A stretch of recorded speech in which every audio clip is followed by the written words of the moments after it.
It is my pleasure to introduce our next guest speaker, Dr. Klein, Product Manager at Agilent, presenting on Be Ready for Future Challenges with an Intelligent LC-MS Solution. With an education in chemistry, Dr. Klein received his PhD in 2005 at the Max Planck Institute for Biochemistry in Martinsried, Germany, working on membrane proteins and mass spectrometry. Chris joined Agilent Technologies LCQ time-of-flight research and development team in 2010. During that time, he was the lead chemist for multiple LCQ time-of-flight projects, and in 2018, he joined the marketing team as product manager, where he was responsible for the launch of multiple LCQ time-of-flight machines. A warm welcome to you, Dr. Klein. Following the talk, we will be opening the floor for you for our exclusive Q&A session with our speaker, where you can present all of your questions. You can submit a question to our speaker at any time during the presentation. And to do so, you should enter your question into the box on the right-hand side and click Submit. And don't worry, if we don't have time to get to your question during the live Q&A, all questions will be sent over to our speaker following the event to get back to you offline. If you have any technical issues during the event, you can always contact our team by clicking the chat icon in the bottom right corner to request support. I also want to remind you to navigate over to our literature section, where you can benefit from some fantastic supporting literature from the sponsors of today's webinar. And without further ado, I will now hand over to Dr. Klein to begin his presentation. Yeah, thank you very much for the kind introduction. My name is Chris Klein. I'm the LCQ product manager, and I'm really extremely excited today to introduce a new LCQ to you. And it is our really Agilent's most intelligent LCQ ever produced. And I'm also really happy to say it does not have a number. It has a name, and the name is Revident. And Revident stands for rock solid evidence. But it also has the ident at the end because it revolutionizes your identification. So looking a bit more into what is actually all new and fundamentally new on this next generation of LCQ is multiple hardware changes. So we did an improved calibrant delivery system with piston pumps, a vac shield for vent-free capillary removal. We used optical elements from Agilent's triple quartz into the QTOF. We have a temperature-controlled flight tube for best mass accuracy. But what really excites me most is a new detector, an ultra-fast detector, really giving outstanding mass accuracies. But what really is striking, and this is the topic of this talk today, is about the instrument intelligence on board. So how can we make an instrument more intelligent, more productive for the lab, and let the scientists focus on the science rather than on the instrument? And when we overall look into the end-to-end system intelligence, there are multiple components, and I will, in the following slides, go through each of them. We talk about AI-based tuning and calibration to really find the best parameters for the application of choice. We have an active system monitoring, which includes early maintenance feedback to alert when some events need to have some maintenance included. We have scheduled maintenance, and that is basically a scheduled auto-tune and check tune to really ensure that the instrument performs as best as possible all the time without needing to think about it. And lastly, there's also a reflexive injection logic, which we call intelligent reflex. And this is a way really to keep the idle time of an instrument after a work list is completed as low as possible. And all of those different elements basically ensure that the instrument is really doing the best in the lab to really keep up with the demand every lab is stretching to run samples. I want to first start with the application-based swarm tune, because many applications have really very different demands.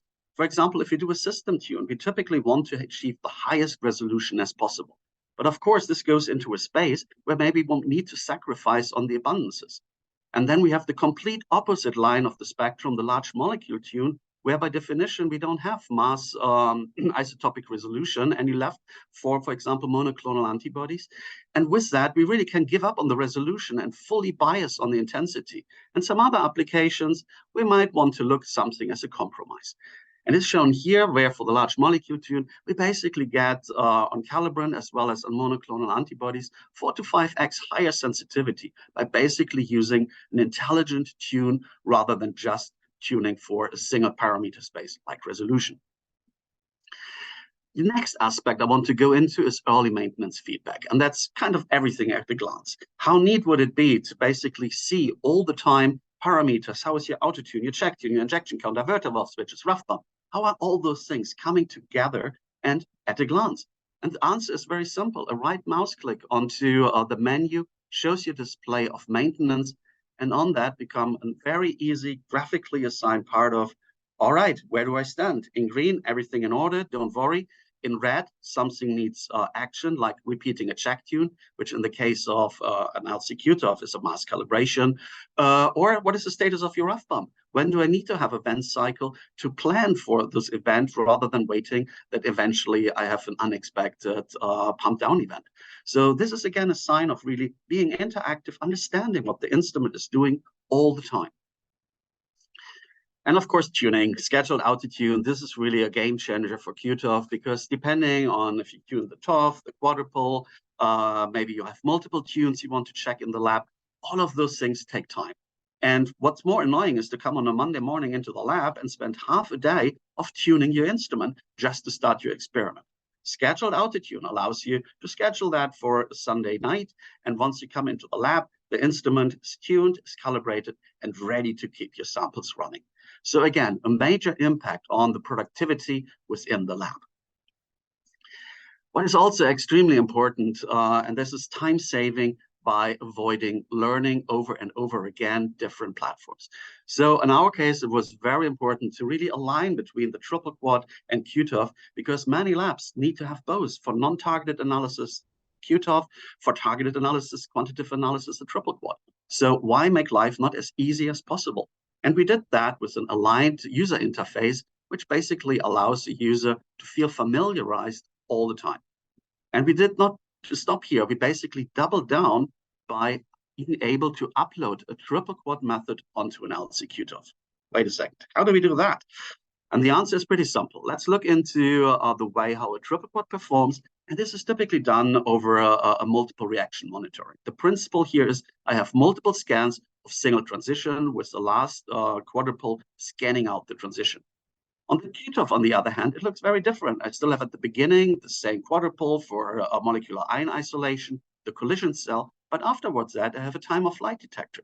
And the benefit of this is now I basically see all the transitions in parallel. So parallel reaction monitoring as a high resolution equivalent to multiple reaction monitoring on a triple quad. The method transfer, this means, well, the LC settings are basically identical. The source settings on similar instrument types are also identical. So the only task we need to do is to transform an MRM list in unit mass to a PRM list in accurate mass. And we do that over the triple quad compound browser, which allows us to convert a unit mass precursor to an accurate mass precursor by just using the sum formula of the molecular ion. And that is basically the trick of how to convert unit mass to accurate mass and immediately be able to follow up, is my transition on a triple quad contaminated with an interference from something? Do I want to maybe start my method development with a high resolution instrument and move later on back to a triple quad? There's multiple ways possible, but the main thing is in this flow scheme, it is possible to take your .m triple quad method on a thumb drive, a network drive, and basically put it on your Q-TOF, translate it over compound browser to accurate mass, and you're ready to go. In addition to that, because as said, we get all fragments simultaneously, we also have the choice of maintaining the individual things based on the fragmentary and collision energy, or collapse them because we get them anyway at the same time. But at this time, we lose the information, the optimized CE and fragmentor voltage, and we can use user-defined values here. One aspect which is really one of the centerpieces of instrument intelligence is our intelligent reflex workflows, because those reflex workflows combine mass center acquisition together with our data analysis processing software. And what's shown here are 3 workflows which we introduced on the triple quad first, and this is carry over. So basically we do a run, we do automatically the analysis, and for an unknown, for a known impurity, we basically check, is this impurity down below a threshold? If not, inject a blank and continue to injecting blank till your contaminant is below a given threshold. So this ensures again that you don't deal with carryover and basically waste time on samples and work lists.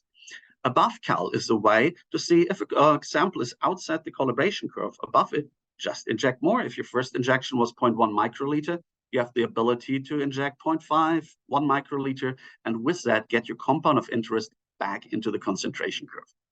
Fast screening is a way to, again, increase productivity in your lab. Do a fast 2-minute screening, and if you find your compound of interest, do a 30-minute long gradient to really ensure this is completely in it with highest selectivity on it. But on the QTOF, we now implemented two more intelligent reflex workflows. And one of them is suspect screening, and I will go over that in the next slide. And one aspect which we have also introduced some time ago is iterative MSMS, and this is for thorough characterization of a compound. We do auto MSMS on the first level. Everything what has been selected will be excluded in the second run. Everything which has been measured in the first and the second one will be excluded in the third run, and so on and so forth. And the ability here is really to dig deep into the sample and identify as much as possible compounds. Let it be HCP, host cell proteins in biopharma, metabolomics, peptide mapping. This is really a very successful method to dig deep into it. But for the suspect screening, here we have a PCDL-based approach where we are looking really into suspect screening, which is applicable to food safety, environmental, and forensics toxicology. And the way how it works is that we are bringing two entities, mass center acquisition, the QTOF, closer together to our quantitative analysis software. And the way it's done is, step one, we set up a data-independent DIA method, we define the quant processing method, and we do rules of reinjection. So rules of reinjection means if my compounds have been identified or are questionable, I might want to reanalyze them again in a better fashion, or if none of them are found, I might not. And with that, we have an optional step two. If I want to do a reinjection, I already get from quant all the information I need, the accurate M over Z, as well as retention time. And we can use that information to trigger a targeted MSMS method, do the quant processing, and basically bring up a combined report. The advantage here is a dramatically increased instrument utilization. Imagine the fact your work list finishes at 2 o'clock in the morning. Somebody comes into the lab, analyzes samples, set up manually a new method, rerun the method. It's basically a whole day lost.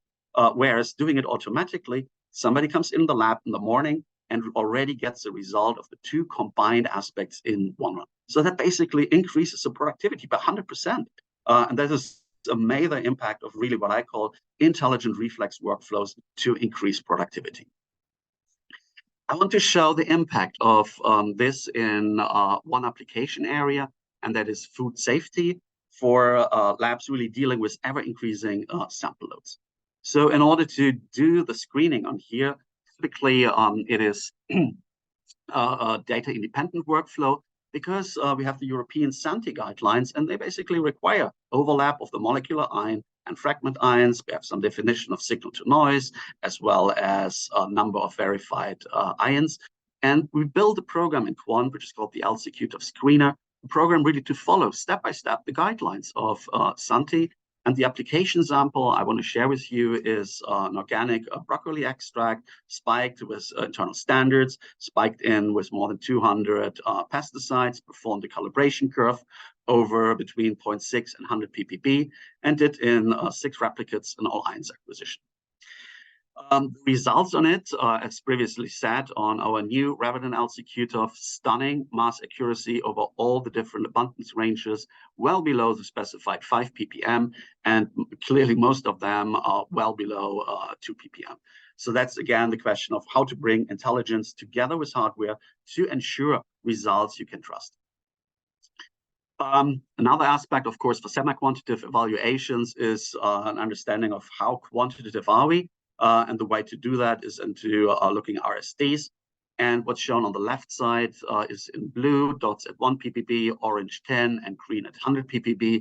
And as kind of expected, at 100 ppb, everything is below 5. With 10 ppb, it goes a bit higher, but still most of them below 5 RSDs. And then when we really go down to the 1 ppb, we see a level exceeding, but still well below 20%, apart from a couple of outliers. So again, great results on the applicability of those. But again, the question, of course, is when I do a screening, I need to really identify as much as possible. And the part of here, and this looks actually extremely exciting from the results, is when we look in the green column, those are the compounds which has been detected as and identified. And if we look at the range between 100 ppb, so really a very well concentrated sample, to 5 ppb, we basically see close to no difference at all. just the three units on here. But of course, if we then go sub ppm, we basically see in the orange line, which is the questionable compounds, that of course the number increases. And questionable means either something like in the mass accuracy went off, the mass match scoring, looking at the isotopes was not exactly right, or the number of ions were not found. So a lot of things which can basically interfere in the analysis and make the question of, and what do we do next? What do we do with those outliers in a way of being as productive as possible in the lab? And the answer here is very kind of simple. We have our intelligent reflex. So we have our data independent method, everything which I've presented before. And we confirm now all of those questionables with an automatic targeted MSMS. And the results are showing here when I compare the mass spectra from a targeted MSMS run at the top compared to in blue, the all ions one, I see a huge difference in abundances because the all ion spectra, as expected, contains all ions, including matrices, including everything what goes through the collision cell at that time. Whereas the targeted one has a single isolated precursor, and with that, the highest selectivity possible, showing really the fragments on here. And the impact on that is not only visible in the mass spectra, but also in the overlapping chromatogram. Again, on top, we see the results of the targeted MSMS, so a nice clear line of overlapping molecular ion and fragment ions, and whereas at the bottom, a lot of misalignment, interferences completely make the results questionable, which was exactly the result we saw first using the all ions one. And the overall impact, and this really shows the power of the intelligent reflex workflow, is that over 80% of the previously questionable suspects could be identified in the automatic targeted MSMS run. So again, productivity substantially increased, rather wasting a day of time in the lab by setting up manual lists, reprocessing or reanalyzing the data. We basically get everything done in the morning. Somebody enters the lab. And with that, this is my last slide. I want to thank you very much for your attention and close with a ending slide of really intelligent that inspires. Thank you. Thank you so much for that, Christian. That was a fantastic presentation, and I'm sure our audience thoroughly enjoyed it as much as I did. As of all the other talks in this webinar, we are likely to receive a lot of questions, so I will move straight onto these now. We will answer as many as we have time available for. So, Dr. Klein, your first question is this instrument intelligence also available on triple quads? Yeah, right. So some of the features like the intelligent reflex we introduced already on the triple quad. We're introduced other aspects like the auto-tune as well as the early maintenance feedback. So in the idea of overall platform harmonization and same touch and feel, all of those features are available on both triple quads as well as LC-Q-TOFs. That's fantastic. Thank you for that. We've got time for a few more questions today. So your next question is, are these intelligent reflex workflows compliant? Yeah, if the question is man compared to CFR 21 Part 11, that is correct. So the way how we implemented it was really over the work list, and every sample on that will be added to the work list, appended towards it, and it's visible over the audit trail for the auditor to basically follow up where those samples were coming from, who measured them. So all the aspects of compliance are compatible with intelligent reflex. Fantastic. Thank you, Christian. Yeah, we've got time for one final question today, which is, can the AI tune outperform an expert? Beautiful question. I love it. Yeah, we typically always have the situation that we have one senior R&D scientist who was always the gold standard for measuring resolution and tweaking everything out of the tune. Particularly on resolution, it's very challenging because you have so many elements at the end of the Q-TOF who impact that, that basically you really need to be an expert to do it tune manually. And typically, this person always outrun it. But since the introduction of our smart auto tune, where we have now the ability to basically tune 10 parameters simultaneously, rather ramping individually one element after the other, this really leads to an ultimate performance where now the algorithm outperforms our most experienced human operator. Thank you so much, Christian. Unfortunately, that is all that we have time available for today, but thank you for presenting with us. It's been an absolute pleasure. Thank you Just to so much. remind everyone that any questions that we did not have time to get to will be answered offline as soon as possible. And please feel free to continue submitting your questions for Christian whilst you're watching this webinar on demand. That just leaves me to say thank you once again, Dr. Klein, and we'll be back soon with the next talk.